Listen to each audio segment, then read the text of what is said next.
Emma's fingers trembled around the handle of her cane as she tried to steady herself, the world around her nothing but endless darkness.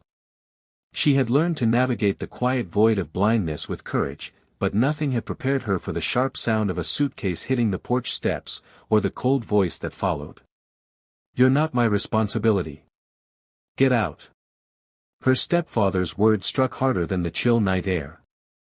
The door slammed behind her, the final punctuation to years of neglect and resentment. Emma reached out instinctively, her hands brushing against the rough edge of the suitcase, the only possession she had left. She stood frozen, trying to listen for some sign that he might change his mind, that compassion might return, but the silence was deafening.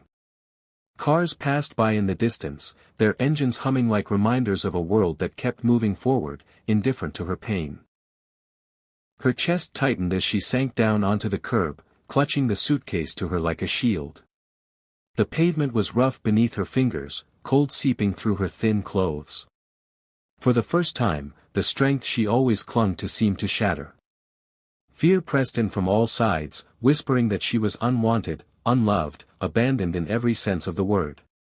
She lifted her face toward the night sky, searching for light she could not see, and a desperate question echoed in her heart: how do you keep walking when the world has already turned its back on you? Emma sat in the stillness, her suitcase by her side, her cane resting loosely in her hand.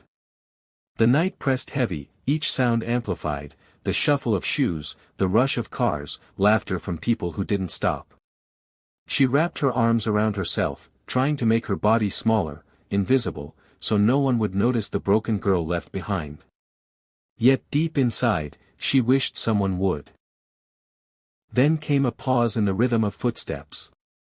A voice, warm and steady, cut through the night. "Are you all right?"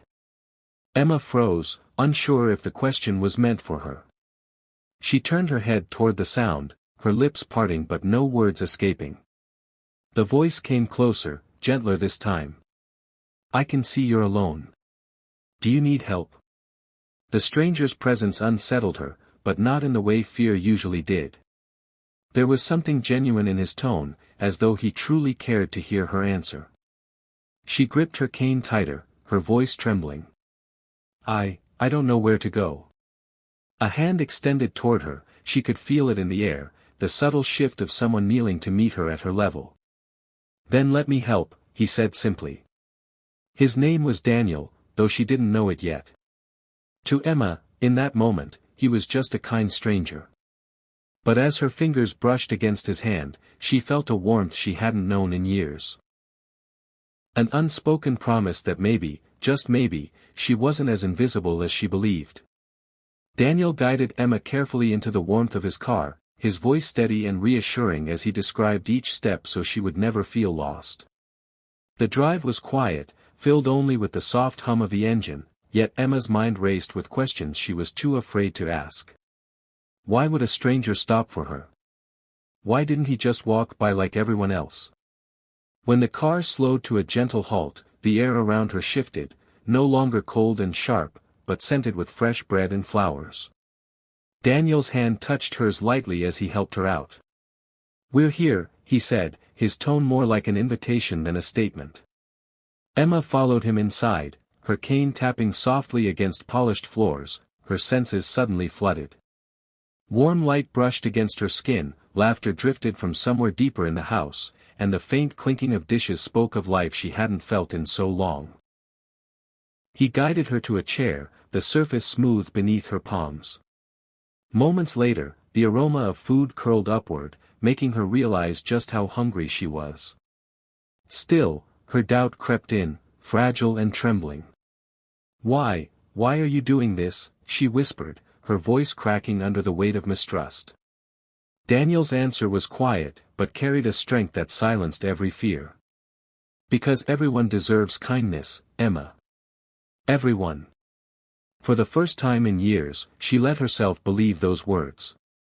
And in that belief, a small spark of safety began to glow within her. Days turned into weeks, and for Emma, life began to bloom in ways she had never imagined. Daniel didn't just give her a roof over her head, he gave her a chance to feel whole again. He arranged visits from the best doctors, hoping they might ease her condition, and filled his home with Braille books so she could read stories on her own. Special tutors came, patient and kind, guiding her with gentle voices that never carried the sharpness she had grown used to. For the first time, learning wasn't a punishment, it was freedom. Daniel's generosity stretched beyond material things. He spoiled her, yes, with soft dresses, music boxes, and the kind of warmth a child should have always known. But more than the gifts, it was the dignity he gave her that changed everything. He spoke to her as if her blindness wasn't a weakness, but simply a part of who she was. He listened to her thoughts, asked her opinions, and celebrated her victories, no matter how small. One afternoon, as she traced her fingers over the raised dots of a new storybook, Emma paused, tears gathering at the corners of her sightless eyes. "I thought I was invisible," she whispered, her voice trembling with wonder. "But now, I feel like a princess." Daniel smiled, though she couldn't see it. "That's because you are," he said softly. And in that moment, Emma realized he wasn't just giving her kindness, he was giving her back the pieces of herself she thought she had lost forever. One golden evening, Emma stood in the garden Daniel had filled with fragrant roses and gentle wind chimes, her cane resting loosely in her hand. She tilted her face toward the fading sun, its warmth spilling across her skin like a tender embrace. Though she could not see the sky, she felt it, the vastness, the promise of tomorrow, the quiet beauty she had once thought was lost to her forever. Daniel stepped beside her, silent at first, letting the moment belong to her. Emma smiled faintly, her voice breaking the stillness. "You didn't just give me a home, Daniel, you gave me back my life." Her words trembled, carrying the weight of gratitude that no gift could ever measure. Daniel's eyes softened as he looked at her, humbled by the strength she had uncovered within herself. "No, Emma," he replied, his voice low and certain, "you gave me something far greater. You reminded me what life is really about." Emma reached for his hand, finding it with ease now, as though kindness itself had become her guide.